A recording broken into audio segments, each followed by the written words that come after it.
In this video, I'm going to show you how to get a QR code for REDCap survey.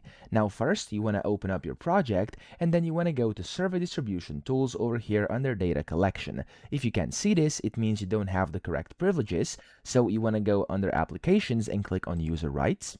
And then here you want to click on your email just like this, and you want to click on Edit User Privileges.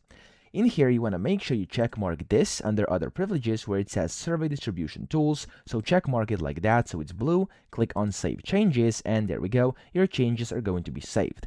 Then refresh your REDCap by clicking this button up top, and then you can go to Data Collection, and now you should be able to see Survey Distribution Tools. Just click on this, and then from here you want to go to Public Survey Link, and as you can see here under Link Actions at the very bottom it says Survey Access Code or QR Code. So just click on that, and then from here on the right you can see it says Scan the QR Code, and you can either click on this button over here to copy it to clipboard, or you could go ahead and of course click on the QR code. It's going to download it as a PNG, or you can also download the QR code in SVG format by clicking over here just like this. So that's essentially how to get a QR code. I hope this video helped you out. If it did, please subscribe to the channel and help me out as well.